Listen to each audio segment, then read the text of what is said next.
everybody, welcome back to our channel. In this video, we have to learn some sentences that we are translating from Telugu to English which we used in daily life. ఈ రోజు వీడియోలో మన daily లైఫ్లో మనం చాలా రకాల words అనేవి use చేస్తూ ఉంటాం కదా. సో అలాంటి వర్డ్స్ని తీసుకొని వాటికి సంబంధించిన కొన్ని ఎగ్జాంపుల్ సెంటెన్సెస్ అనేవి ఈ వీడియోలో చూద్దాం.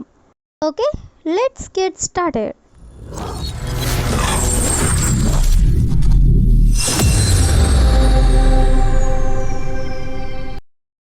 Before going to the topic, if you like this video, please you can share this to your friends and family members, and also don't forget to subscribe my channel. Okay, let's get started. For example, ఆమె పరీక్ష మళ్ళీ fail అయింది, లేదా వాళ్ళు అతనికి మళ్ళీ call చేశారు, లేదా అతను వాళ్ళ ఇంటికి మళ్ళీ వెళ్ళాడు. ఒకసారి ఈ 3 ఎగ్జాంపుల్స్ ఒకసారి చూడండి. ఫస్ట్ ఎగ్జాంపుల్లో ఆమె మళ్ళీ పరీక్ష ఫెయిల్ అయింది. సెకండ్ దాంట్లో వాళ్ళు అతనికి మళ్ళీ కాల్ చేశారు. థర్డ్ దాంట్లో అతను వాళ్ళ ఇంటికి మళ్ళీ వెళ్ళాడు. ఈ మూడిట్లో కూడా మళ్ళీ అనేది కామన్గా ఉంది కదా. సో మళ్ళీ అంటే వన్స్ అగైన్. సో ఈ వన్ యూజ్ చేసుకొని కొన్ని ఎగ్జాంపుల్స్ అనేవి చూద్దాం. సో ఫస్ట్ వన్ ఈజ్, మేము ఆ సినిమా మళ్ళీ చూసాము. మేము ఆ సినిమా మళ్ళీ చూసాము అని చెప్పాలనుకున్నప్పుడు we watched that movie once again అంటే మళ్ళీ. వి వాచ్డ్ దట్ మూవీ అంటే ఆ సినిమా మేము చూసాము. అదేవిధంగా నెక్స్ట్ వన్ ఈస్, అతను ఈ వస్తువు మళ్ళీ కొన్నాడు. అతను ఈ వస్తువు మళ్ళీ కొన్నాడు అని చెప్పాలనుకున్నప్పుడు he bought this product once again. He bought అంటే అతను కొన్నాడు. దిస్ ప్రోడక్ట్ అంటే ఈ వస్తువు. వన్స్ అగైన్ అంటే మళ్ళీ, అంటే ఇంకోసారి కొన్నాడు అని. అదేవిధంగా నెక్స్ట్ వన్ ఈస్, ఆమె ఈ పాట మళ్ళీ పాడింది. ఆమె ఈ పాట మళ్ళీ పాడింది అని చెప్పాలనుకున్నప్పుడు she sang that song once again. She sang అంటే పాడింది. దట్ సాంగ్ అంటే ఆ పాట. వన్స్ అగైన్ అంటే మళ్ళీ. అదేవిధంగా నెక్స్ట్ వన్ ఈస్, అతను వాళ్ళ ఇంటికి మళ్ళీ వెళ్ళాడు. దీన్ని మనం ఎగ్జాంపుల్ సెంటెన్స్గా చెప్పుకున్నాం కదా. సో దీన్ని ఇంగ్లీష్లో he went to their home once again. He went to their home అంటే వాళ్ళ ఇంటికి. హీ వెంట్ అంటే అతను వెళ్ళాడు. వన్స్ అగైన్ అంటే మళ్ళీ. అదేవిధంగా నెక్స్ట్ వన్ ఈస్, ఆమె ఎక్కడికి మళ్ళీ వచ్చింది. ఆమె ఎక్కడికి మళ్ళీ వచ్చింది అని చెప్పాలనుకున్నప్పుడు she came here once again. She came here అంటే ఆమె ఇక్కడికి వచ్చింది. వన్స్ అగైన్ అంటే మళ్ళీ. అదేవిధంగా ద లాస్ట్ ఎగ్జాంపుల్ ఈస్, ఆమె పరీక్ష మళ్ళీ ఫెయిల్ అయ్యింది. ఆమె పరీక్ష మళ్ళీ ఫెయిల్ అయింది అని చెప్పాలనుకున్నప్పుడు she failed the exam once again. She failed the exam అంటే ఆమె పరీక్ష ఫెయిల్ అయ్యింది. వన్స్ అగైన్ అంటే మళ్ళీ. సో ఈ విధంగా మనం మళ్ళీ అనే వర్డ్ని యూజ్ చేసుకొని కొన్ని ఎగ్జాంపుల్స్ అనేవి చూసాం కదా. నెక్స్ట్ ఎగ్జాంపుల్ ఒకసారి చూడండి. వాళ్ళు ఆమె గురించి చాలా దారుణంగా మాట్లాడారు, లేదా అతను ఆమెను చాలా దారుణంగా కొట్టాడు, లేదా ఆమె చాలా దారుణంగా వండుతుంది. సో ఈ మూడు కూడా ఒకసారి గమనించండి. ఫస్ట్ దాంట్లో వాళ్ళు ఆమె గురించి చాలా దారుణంగా మాట్లాడారు అంటే చాలా బ్యాడ్గా మాట్లాడారు అని.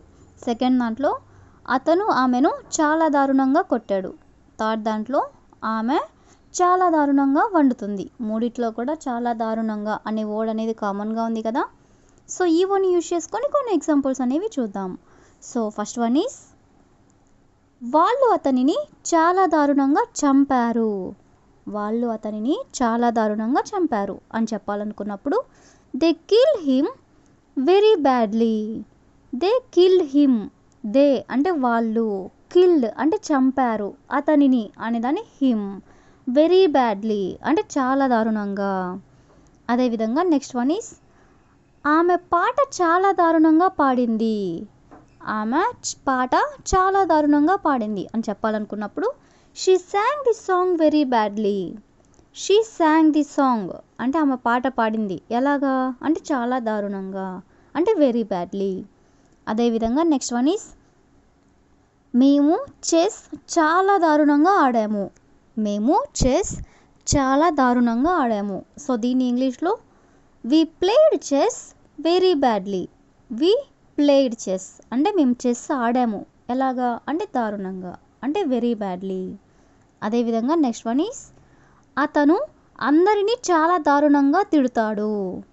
అతను అందరినీ చాలా దారుణంగా తిడతాడు. ఇలా చెప్పాలనుకున్నప్పుడు he scolds everyone very badly. ఇక్కడ తిడతాడు అంటున్నాం కాబట్టి స్కోల్డ్స్. ఎవ్రీ వన్ అంటే అందరినీ, వెరీ బ్యాడ్లీ అంటే చాలా దారుణంగా. అదేవిధంగా నెక్స్ట్ వన్ ఈస్ ఆమె చాలా దారుణంగా వండుతుంది. దీన్ని మనం ఎగ్జాంపుల్గా చెప్పుకున్నాం కదా. సో దీన్ని ఇంగ్లీష్లో she cooks food very badly. She cooks food అంటే ఆమె వంట వండుతుంది. ఎలాగా అంటే చాలా దారుణంగా, అంటే వెరీ బ్యాడ్లీ. అదేవిధంగా ద లాస్ట్ ఎగ్జాంపుల్ ఈస్ వాళ్ళు ఆమె గురించి చాలా దారుణంగా మాట్లాడారు. దీన్ని ఇంగ్లీష్లో they spoke very badly about her.